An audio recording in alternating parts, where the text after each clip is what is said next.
School Committee public hearing for FY25 school budget meeting. This meeting will be held and accessible to the public via Comcast Channel 8 and 1071 HD version, and online via this link, www.youtube.com/TheBrocktonChannels. We'll call this meeting to order. Prior to starting this meeting, we would like to establish a quorum. Mr. Sullivan? Here. Mayor Sullivan? Here. Representative Sullivan? Present. Mrs. Sullivan? Present. Mrs. Oliver? Here. Mr. Vega is via Zoom. Here. Myself as the Vice Chair, Rodriguez is here. Mr. Gomes, are you on Zoom? We'll give him some time. And Representative Azak is unable to join us at this moment. So I will read this into record. In accordance with Massachusetts General Law, Chapter 71, Section 38N, the hearing is now open to members of the public to discuss the proposed FY25 School Committee recommended Brockton Public Schools budget.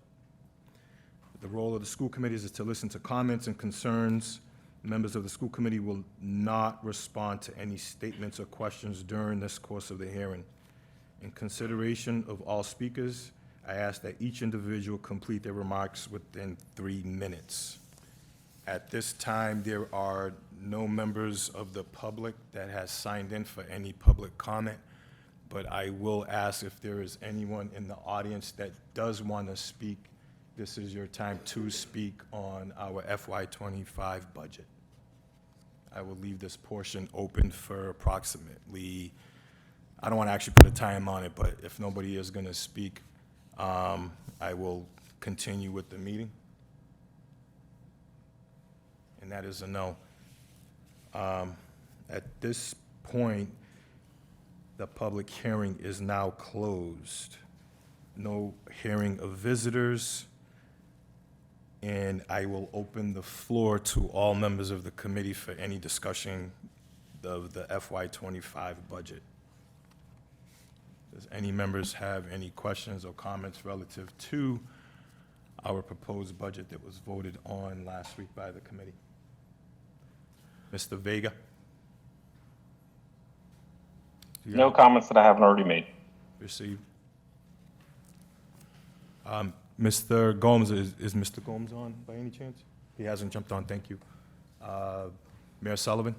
Again, I want to thank you all, and I know we have a 7 o'clock special school committee meeting where we will take a vote, because 1 week from tonight, we will be before the city council relative to FY25 school budget. So I do support fully the amount that was agreed upon and voted on last week, the $18 million for the non-net. I just want to reiterate again, and I respect each and every one of you, I cannot support the $232 million request for net, as I articulated last week. The $226,787,808, which had been given to us in the past, is the foundation statutory amount, and it is also the amount that has been utilized to balance the budget on the city side and the school side, and it is the amount that we already opined to the state officials, Secretary of A&F Gorkowitz, Lieutenant Governor Driscoll, Sean Cronin from Department of Revenue. So again, I just wanted to go on the record saying, if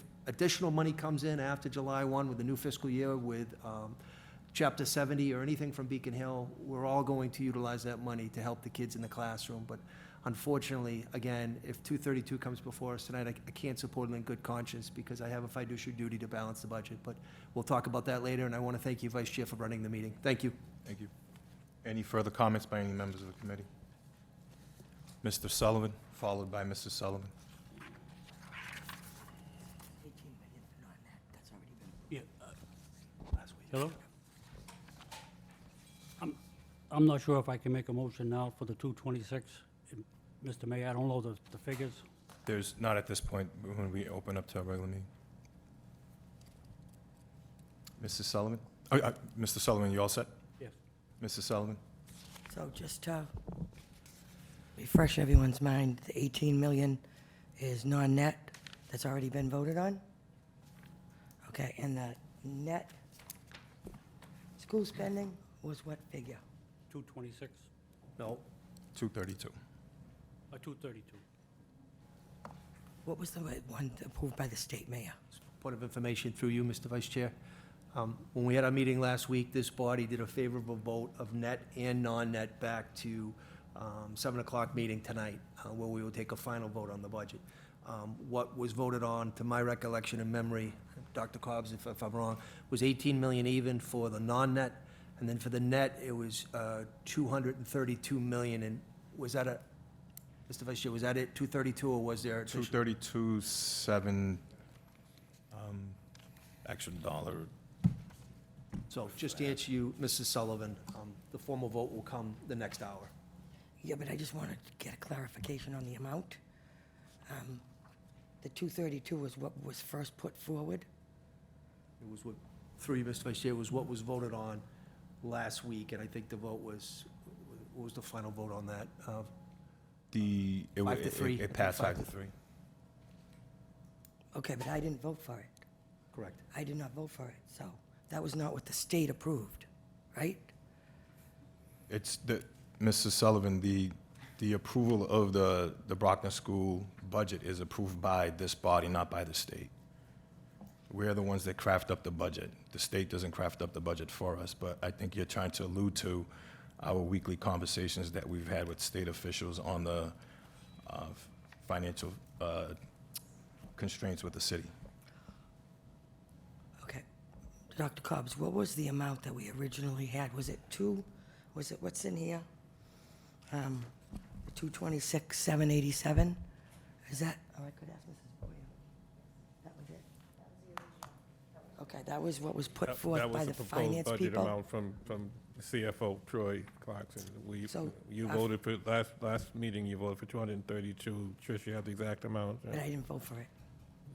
Right. You didn't, but they favorable, the majority vote was for the 232 last time. Okay, but that hasn't been approved through the finance people? That was a subcommittee, so you have tonight. That hasn't been approved through the finance people? That Not hasn't by been the full talked about committee yet. I'm sorry. with the state or anything? So, like Tony said, the state doesn't approve the budget, the school committee does, and they put that forward to the mayor to go to the city council next step. So, Okay, so what we've originally put forward was 226,787,000. right, that's what Troy Clarkson put forward for the CFO, And city Mrs. CFO. Boyer?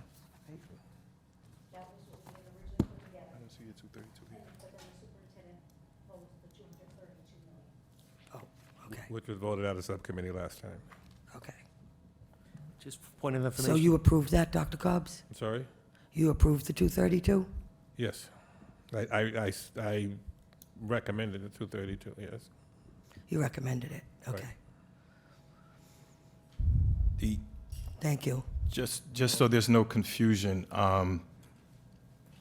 the way that the process works is the school committee gets into a subcommittee of finance. The school committee proposes that budget, which we voted 5 to 3, regardless if you support it or didn't. From there, we have this public hearing. Then our budget will be voted on in our regular schedule at 7. From there, it gets forwarded to the city council. So the Oh. city council approves our budget, not. Goes to the mayor. The mayor, I'm sorry about that. Goes to the mayor, and then the mayor will present that to the city council. The city council approves our budget. The state doesn't approve our budget. Just point of information just a through you, point Mr. of Vice Chair. information, yes. And again, the Vice Chair was accurately, 100% accurate last week when he opined, whatever figure is submitted to the mayor, as long as I do not go under the foundation, I could submit less than what was agreed upon by this body. But that's at a 7 o'clock meeting, so we're getting a little bit off. Correct, so we can, Mrs. Sullivan, Just as a point of clarification, I am very well aware of how the budget goes. I have worked on 11 budgets. I am very well aware, and I don't need it to be repeated to me 5 times, thank you. But none of you are finance people, okay? This was put forward to us from our finance people, okay? None of you are finance people that are voting on it. Thank you. are you all I set? just make one point of clarification. Go ahead, Mr. Lee. I mean, I hear what, I agree with you, Ms. Sullivan. None of us are finance folks. I think it's worth noting that there are a lot of areas that none of us are experts in, and so one part of how we make our decisions obviously has to rely on experts on the cabinet team and within the superintendent role. But then there's also, outward looking resources that we can access as well. I would encourage us, yes, to make decisions based on what the experts in-house, the information and data they provide us with. I would also say that it behooves us as a committee in a very challenging financial time that has been going on for several years now to also take a look at external resources that we might individually have access to or as a committee. Yeah. Thank you, Mr. Vega. Mrs. Sullivan? Anybody with any other questions before I get back to Mr. Sullivan? I just have Ms. Oliver? a question. Trish, can I ask you a question? So when you originally had, can I see that booklet for a second? So we got this booklet 2 weeks ago, right?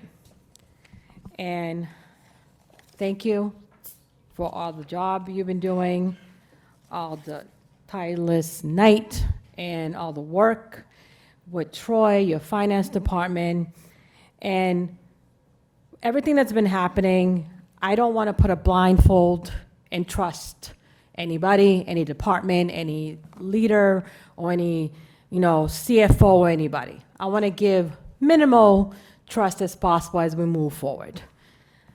And I know you worked hard. We got this 2 booklet, and the head departments basically cut some budget, cut some, some, as much as possible to basically work with the 226, right? And this is what we were working on. This is what we wanted to, approve the budget for FY25. While I'm at home, and I thought we were gonna go and say, okay, maybe we'll go a little bit over so we can try to give our kids and our educators the best we can give them for FY25. Because it's not fair, right? That we're basically using our education, our kids, as collateral damage every single year. Because we look at other schools around us, and we see the class size, and we want to give Brockton the same thing, right? It's not fair that they go into a class size, 31 students, and we look at our educators, they're exhausted, they're tired of being in a classroom with 20-something kids, 30-something kids, 87 kids. We want to hire, right? We don't want to lay off. We want to hire more educators. We want to have libraries. We want to have books. We want to give them the same things with the surrounding towns give, right? I don't mind as a parent, as a taxpayer, increase 25 cents in my trash bag, in my sewer, knowing that I'm going to provide the best education for my kids moving forward, okay? So you give us this booklet, I see it, 226, 27, whatever we wanted to agree on. Then we get a new PowerPoint that says 232. So I was like, okay, fine, we're going to do 232. So let's work as a team. Is it 227 or is it 232? What do you guys want from us? Can we be all on the same team here? Just to interject a little bit, this portion of the meeting is a public hearing. We do have our regular schedule at 7 where we can get into a deeper conversation. I will open up the floor just to any comments before we end this meeting. So this was a public hearing, but Mrs. Sullivan, the floor is yours. Okay. We are accountable to the taxpayers. Okay. The taxpayers elect us to these positions. Every other department in this city has had to cut. The city has already covered us for $8 million, okay? They've lost the fairgrounds because of this. This is serious. This isn't something, every other community around us, in case you haven't noticed, is having school funding issues. Every town is having school funding. Braintree might have to lay off 100 teachers. How is it okay for you to say you want $5.9 million more dollars from our taxpayers? Taxpayers beware. Without it being approved by finance. Wake up, taxpayers. Thank you. Duly noted. Since we have no comments from the public, can I get a motion to adjourn? Motion to adjourn. Second. Motion was made by Mr. Sullivan, probably by Mrs. Oliver. Mr. Sullivan? Yes. Mayor Sullivan? Yes. Mrs. Sullivan? Mrs. Yes. Oliver? Mr. Vega? Yes. Vice Chair, yes. Motion. Thank you.